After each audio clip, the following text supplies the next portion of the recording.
கார்த்திக் கொலை செய்யப்படவில்லை என்பது நிரூபிக்கப்பட்டுள்ளது. கொலை செய்யப்பட்டதாக நடித்து ஏமாற்றியதற்காக, அதற்கு தூண்டுதலாக இருந்ததற்காக கார்த்திக்குக்கும் பசுபதிக்கும் 10 ஆண்டு சிறை தண்டனை வழங்கப்படுகிறது.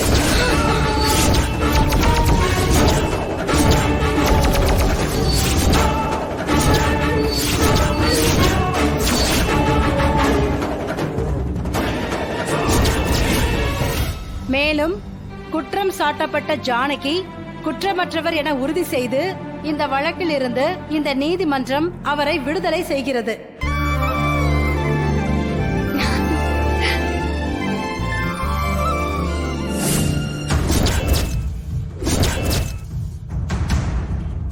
அது என்னங்க இப்படி ஆயிடுச்சே?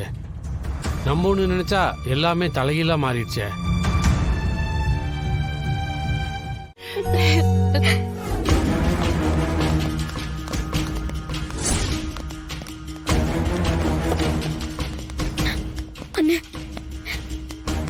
என்ன எனக்காக நீ எதுக்கும் கவலைப்படாதம்மா.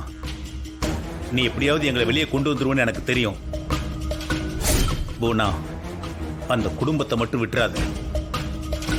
லிங்கம், பூனாக்கு கூடவே உதவியாரு. நான் நல்லா பாத்துக்கிறேங்க. சாரி அத்தா, எப்படியோ என்ன வந்து புடிச்சிட்டாங்க. கவலைப்படாத, எப்படியாவது உங்களை ஜாமீன்ல வெளியில கொண்டு வர பாக்குறேன். தெரியுமா?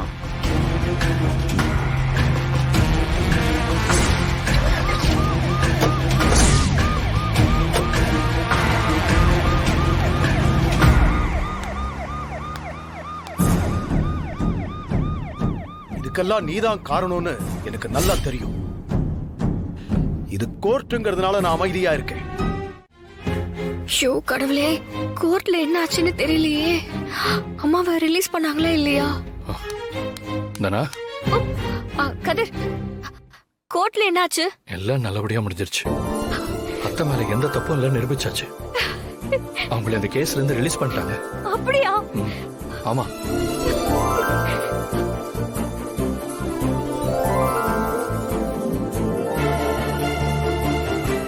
இப்பதான் எனக்கு ரொம்ப சந்தோஷமா இருக்கு.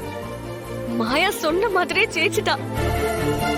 அந்த கார்த்திக் இத்தனை நாளா எல்லாரையும் ஏமாத்திக்கிட்டு இருந்திருக்கான். இப்ப அவன் உயிரோட தான் இருக்கான்னு தெரிஞ்சதுக்கு அப்புறம் அப்பாவுக்கு உன் மேல எந்த தப்பும் இல்லன்னு புரிஞ்சிருக்கும்ல? அப்படிதான் நினைக்கிறேன்.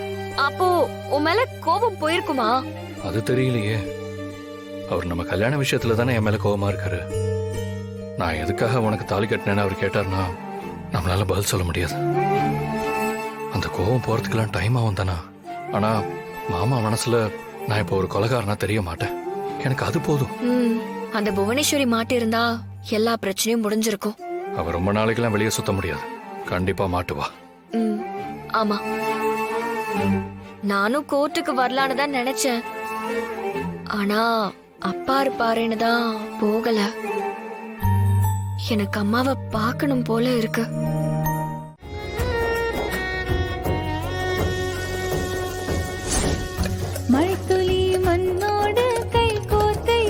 தனா, நான் வேணா வந்து உதவி பண்ணட்டுமா? இல்லம்மா, நீங்க இருங்க. இருமலர்கள் கூடி விளையாடுதே, கனவுகள் தேடி நடை போடுதே.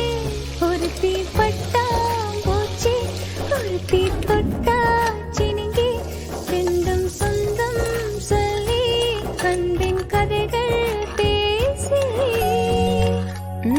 வாசனையே நல்லா இருக்கு. நான் தான் சொல்றேன்ல, தனா வேற லெவல்ல சமைச்சிட்டு இருக்கா. ஜானகி அம்மா பொண்ணாச்சே, சமைக்க சொல்லியா தரணும்? எனக்கு தான் இதெல்லாம் வராது. என்ன பண்றது, அது சீனோட தலையெழுத்து. ஏய்,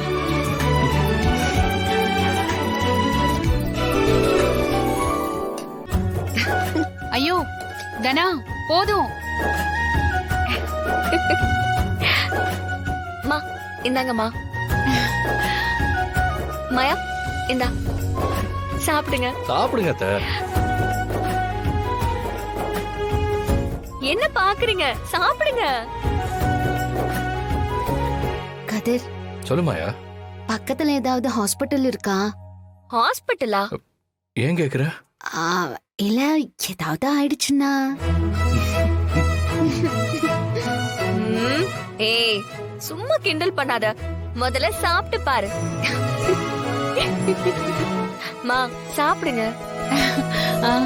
வேற வழி இல்லையே பெரியம்மா, மாட்டிக்கிட்டோம், சாப்பிடுவோம். சாப்பிட்டுட்டு சொல்லு.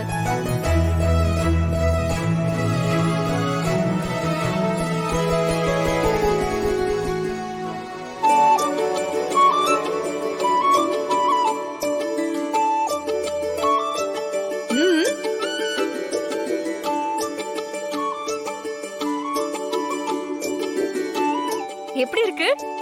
ரொம்ப நல்லா இருக்கு தனா. ஆமா தானா, நான் கூட இவ்ளோ டேஸ்டா இருக்கும்னு நினைக்கல.